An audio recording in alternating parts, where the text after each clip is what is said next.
વ્રજનો પ્રેમ સર્વથી શ્રેષ્ઠ. વ્રજવાસીઓનો પ્રેમ અતિ શુદ્ધ છે. એમાં કોઈ સ્વાર્થ નથી. કોઈને સુખ ભોગવવાની જરા ઈચ્છા નથી.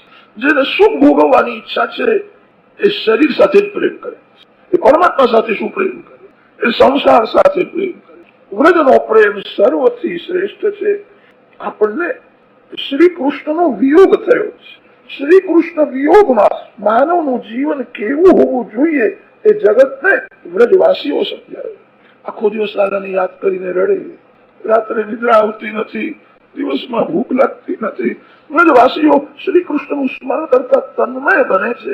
જ્યારે એવું લાગે છે કે કનૈયો અહીંયા જ છે. કોઈને ગંગાજીના કિનારે કનૈયો દેખાય છે, કોઈને કદમના ઝાડ ઉપર દેખાય છે, કોઈ કન્યાની વાસળી સાંભળે. પ્રત્યેકને એવો અનુભવ થયો છે મારી સાથે જ. બહિરંગમાં વિયોગ છે, અંતરંગમાં સંયોગ. વ્રજવાસીઓના જેવી ભક્તિ, કૃષ્ણ વિયોગમાં જીવન કેવું હોવું જોઈએ એ જગતને વ્રજવાસીઓએ સમજાવ્યું છે. શ્રી કૃષ્ણ વિયોગમાં જેનું મન સંસારમાં રમે છે, જેને સંસાર બહુ મીઠો લાગે છે, એ ભગવાનની ભક્તિ શું કરતો? ભગવાનની ભક્તિ તે કરે છે જેને ભગવાનના વિયોગનું દુઃખ થાય. વિયોગમાં જીવ જયારે વ્યાકુળ થાય ત્યારે ભગવાન ત્યાં જ પ્રગટ થાય. વિયોગમાં સંયોગ છે. વ્રજવાસી નો મહિમા કોણ વર્ણન કરે છે? સુખદેવજી મહારાજ વર્ણન કરે છે. વસુદેવજીએ શ્રી કૃષ્ણ બલરામને જનોઈ આપી. ગર્ગાદ યદુકુલાચાર્ય ગાયત્રમ વ્રતમાસ્થિતૌ. ગર્ગાચાર્યજીએ ગાયત્રી મંત્રની દીક્ષા આપી છે. શ્રી કૃષ્ણ બલરામ હવે બ્રહ્મચારી થયા. શ્રી કૃષ્ણ બલરામ માતા પિતાની આજ્ઞા લઈને ઉજ્જૈની ક્ષેત્રમાં સાંદીપની ઋષિના આશ્રમમાં ભણવા માટે. ક્ષિપ્રા નદીના કિનારે સાંદીપની ઋષિનો આશ્રમ છે. કોઈ વખત જાઓ તો યાદ રાખીને દર્શન કરો. શ્રી કૃષ્ણ બલરામ ત્યાં ભણવા માટે રહ્યા. શ્રી કૃષ્ણ પરમાત્મા છે. જગતને એક બોધ આપ્યો છે. આ સંસારમાં જે આવે છે એને સદગુરુદેવની બહુ જરૂર છે. સંસાર માયામય છે. માયામય સંસારમાં આવ્યા પછી માયા કોઈને છોડતી નથી, બધાને મારે. માયામાં બહુ જોર છે. માનવનું જ્ઞાન, માનવની ભક્તિ માયા સાથે ટક્કર કરી શકે. કોઈ સંતના ચરણ પકડી રાખે, કોઈ સંતને મનથી ગુરુ માને. આજકાલ ઘણા લોકો આરામ ખુરશીમાં પડ્યા વેદાંતના પુસ્તકો વાંચે છે અને બ્રહ્મજ્ઞાની થઈ જાય છે. વ્યાખ્યાન પણ કરે છે. એમને ત્રિકાળ સંધ્યા કરવાની જરૂર પડતી નથી. એમને કોઈ સંતની સેવા કરવાની જરૂર પડતી નથી. એમને જીવનમાં કોઈ સંયમ રાખવાની જરૂર પડતી નથી. સંસારમાં જે આવે છે એને માયા છોડતી નથી. આ જગતમાં એવો કોણ છે કે કામદેવે જેને પાગલ કર્યો નથી? કામ બધાને પાગલ બનાવી દે. આ સંસારમાં એવો કોણ છે ક્રોધે જેને હૈયું બાળ્યું નથી? ક્રોધ આવે એટલે હૃદય બળે છે. આ સંસારમાં એવો કોણ છે કે લોભે જેને આંધળો કર્યો નથી? આંખમાં પૈસો આવી જાય તો આંખ હોવા છતાં માનવ આંધળો થઈ જાય, એને બીજું કઈ દેખાતું જ નથી. પુત્રેષણા વિત્તેષણા દારેષણાથી જેનું મન બગડ્યું નથી એવો કોણ છે? મન ઉપર વિશ્વાસ રાખે એને મન ખાડામાં ઉતારે છે. મન ઉપર વિશ્વાસ રાખશો નહીં, મન બગડતા જરાય વાર લાગતી નથી. માનવ મોટી મોટી જ્ઞાનની વાતો કરે છે, 2-4 મિનિટ માટે મૂર્ખ થઈ જાય, પાપ કરી બેસે છે. કોઈ સંતના ચરણ પકડો, કોઈ સંતના આધીન રહો. શ્રી રામ વશિષ્ઠ ઋષિને સદગુરુ માને છે. શ્રી કૃષ્ણ પરમાત્મા સાંદીપની ઋષિને સદગુરુ માને છે.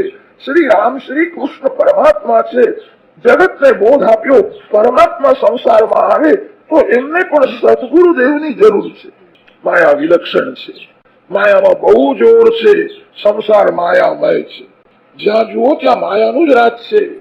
કોઈ સંત જયારે અપનાવે છે, સંત હૃદયથી જયારે આશીર્વાદ આપે ત્યારે જ બગડેલું મન કાયમના માટે શુદ્ધ રહે છે. ગુરુદેવની સેવા કરી છે. શ્રી કૃષ્ણ સાંદીપની ઋષિના આશ્રમમાં પૈસો કમાવવાની જ વિદ્યા ભણ્યા નથી, અધ્યાત્મ વિદ્યા ભણ્યા. આજકાલ ઘણા ભાગે સ્કૂલમાં કોલેજોમાં પૈસો કમાવવાની જ વિદ્યા ભણાવે. પૈસો કમાવવાની વિદ્યા તો વેશ્યાને પણ આવડે છે. વેશ્યા પણ પૈસા કમાવે છે. વેશ્યા સુખ ભોગવે છે. વિદ્યા તેને કે છે જે જન્મ મરણના ત્રાસમાંથી છોડાવે છે. વિદ્યા તે છે જે વાસનાનો વિનાશ કરે છે.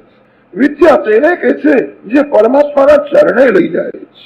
શ્રી કૃષ્ણ ગુરુકુળમાં અધ્યાત્મ વિદ્યા ભણ્યા છે. આત્માનું સ્વરૂપ શું છે, પરમાત્મા કેવા છે, જગત કેવું છે. પૈસો કમાવવાની વિદ્યા જેમ ભણાવે છે તેમ થોડી અધ્યાત્મ વિદ્યા ભણાવે તો સારું છે. ધર્મનું શિક્ષણ રાખ્યું નથી, અધ્યાત્મ વિદ્યા ભણાવતા નથી. કોઈ કોઈ ઠેકાણે કોલેજોમાં વેદાંત ભણાવે છે, પણ વેદાંત ભણાવનાર પ્રોફેસરો વિલાસી હોય છે. વિલાસી વેદાંત શું ભણાવે? જે વિરક્ત છે. તપસ્વી બ્રાહ્મણ વેદાંત ભણાવી શકે, ભજનાનંદી સાધુ વેદાંત ભણાવી શકે. જે ભોગ વિલાસમાં ફસાયો છે, જેના જીવનમાં સંયમ નથી, સદાચાર નથી, એ વેદાંત શું ભણાવે? સનાતન ધર્મની મર્યાદા એ હતી, પ્રાચીન કાળમાં બધા બ્રાહ્મણને જ ગુરુ માનતા. બ્રાહ્મણેતર ગુરુ થઈ શકે નહીં. ભેષ ભલે વધારે દૂધ આપે, પણ ભેષને કોઈ પૂજા કરવા દેતા નથી. પૂજા ગાયની કરે. ગાય માતા ભલે પાછળ દૂધ આપે તેથી શું? રસ્તામાં અજમણ દૂધ આપનાર ભેષ મળે તો શકુન મનાય. પાછળ દૂધ આપનાર ગાય મળે તો શુભ શકુન. ગાયની પૂજા થાય. ગુરુ થવાનો અધિકાર બ્રાહ્મણને જ આપ્યો છે. વ્યાસ ગાદીમાં બ્રાહ્મણેતરને બેસવાનો અધિકાર નથી. જે બ્રાહ્મણ શરીર નથી એ વ્યાસ ગાદીમાં બેસીને કથા કરી શકે છે. સનાતન ધર્મની એ મર્યાદા છે.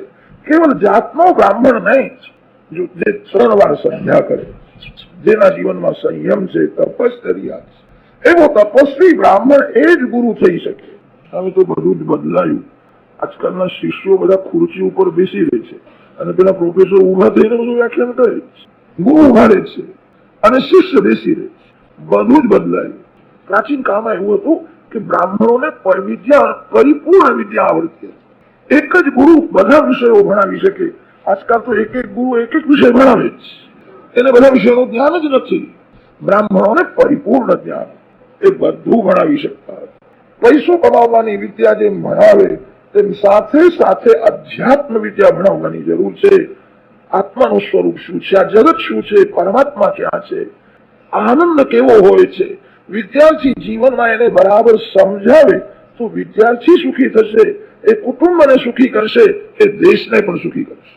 ભણાવનાર પ્રોફેસરો વિલાસી હોય તો એમનું જોઈને વિદ્યાર્થી પણ વિલાસી થઈ જાય, વ્યસની થઈ જાય. ભણાવનારને કોઈ વ્યસન હોવું ન જોઈએ. ભણાવનારના જીવનમાં પરિપૂર્ણ સંયમ હોવો જોઈએ. વિદ્યા સંયમથી જ ટકે છે. સંયમ ન હોય તો વિદ્યા વહી જાય.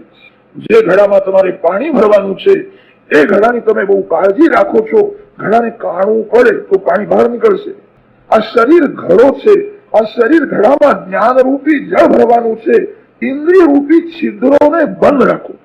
પ્રત્યેક ઇન્દ્રિયનો સંયમ હોય ત્યાં જ જ્ઞાન રૂપી જળ ટકે છે. સંયમ વિના જ્ઞાનમાં સ્થિરતા આવતી નથી. સદગુરુ કૃપાથી જ જ્ઞાનમાં સ્થિરતા આવે. શુક્રવાર સુધી તો તમે બધા જ્ઞાની છો, શનિવારે તમારું જ્ઞાન ટકશે કે નહીં ભગવાન જાણે.